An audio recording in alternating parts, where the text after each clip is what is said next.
Okay, hey youngins, it's me, Mama. We're going to talk today about making fried bread because I'm getting ready to make a Greek dish tonight. It's not like making gyros or pitas, but instead of baking the bread like pitas normally are, I'm going to fry it on a griddle instead. So I got to get the dough ready. So I'm going to use yeast. It's quick rise yeast, and it's very inexpensive. They come in packs of 3. I'm going to cut open one of the packets, and I'm going to go ahead and just put it in a bowl. I have already prepared a water and sugar solution. So a half a cup of warm water, not hot, because if it's hot, you'll kill your yeast. And I put a tablespoon of sugar in there so it dissolved. I'm going to add it to my yeast, and then I'm going to wait for it to bloom. And I know that sounds weird, waiting for yeast to bloom, but once it starts happening, I'm going to mix it up a little bit. You'll know exactly what I mean when we start to watch the yeast bloom. So I'm going to just mix it up a little bit in there. And then we're going to wait for the blooming to begin.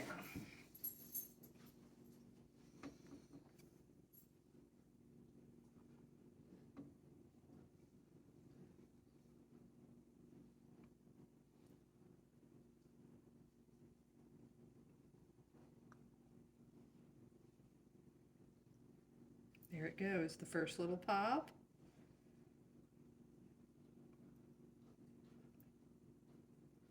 Come on now.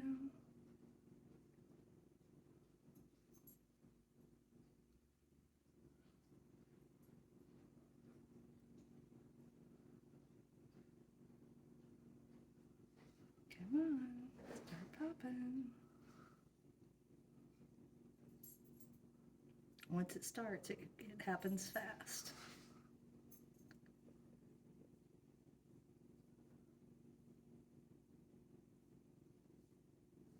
Oh, there's one.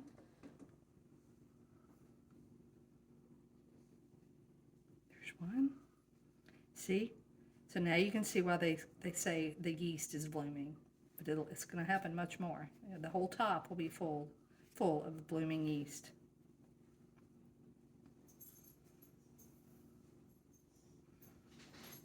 See, isn't that neat? Look at that. Excellent. See how fast it happens once it starts.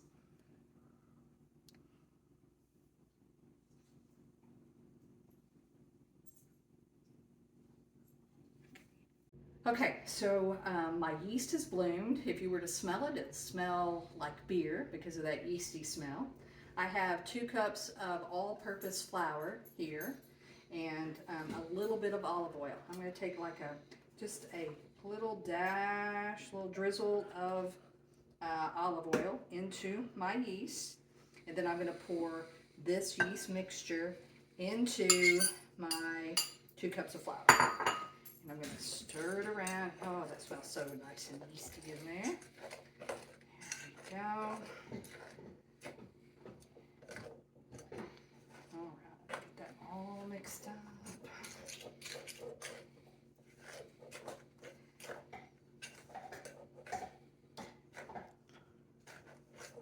Now I'm going to take an additional half a cup of water. I'm going to start with a quarter. I'm just going to add it a little at a time into my mixture. Get all that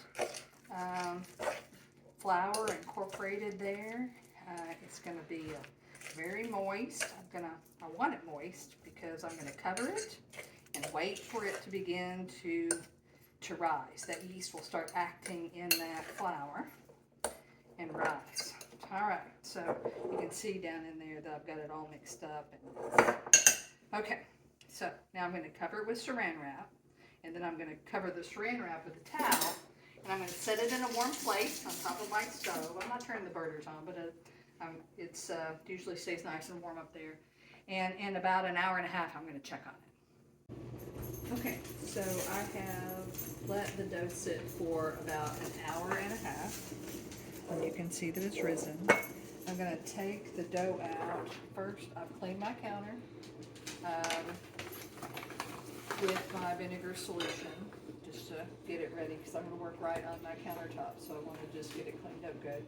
I'm going to just put some flour down, and then I'm going to pull this dough out onto the counter. I'm done with that bowl because after I get done kneading this dough, I'm actually going to cut it into smaller pieces and set it on a plate and then set it back in a warm place to rise some more before I eventually end up putting it onto the grill. So I'm just going to knead it for a few times. I'm not going to overhandle it. You can see, you know, it looks like nice bread dough. And so go ahead and kind of make it into a long shape. It's going to be easy for cutting. I've got my little knife here. And so I'm just going to make a nice ball. I'm going to set it to the side on a plate. And after I get all of my dough balls cut,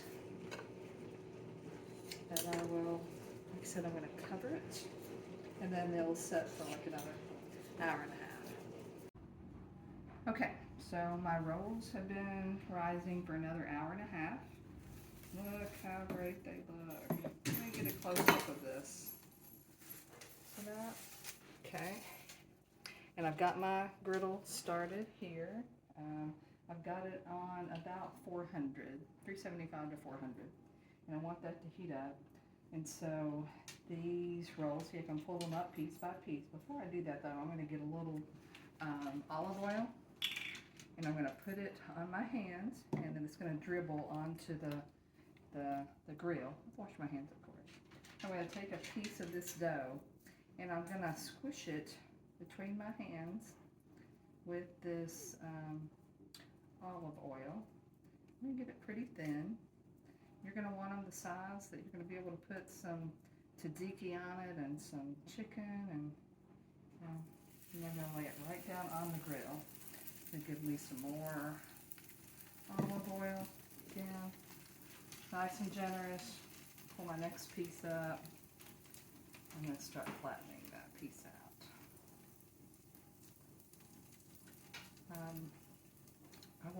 I'll have to just work a little at a time, because they'll start to finish and I'll need to flip them.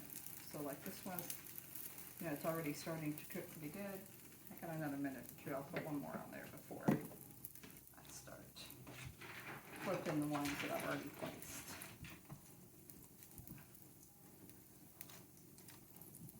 Flatten them out.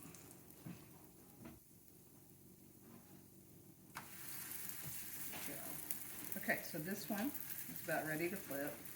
You use your fingers. You can. I thought using a fork, but my daughter says that I have insulation hands because I can seem to stand the heat. All right, so you just repeat that process with all of them, and then when you can see that it's griddled nicely, you just take it off and put it onto a plate, and then you're ready to go.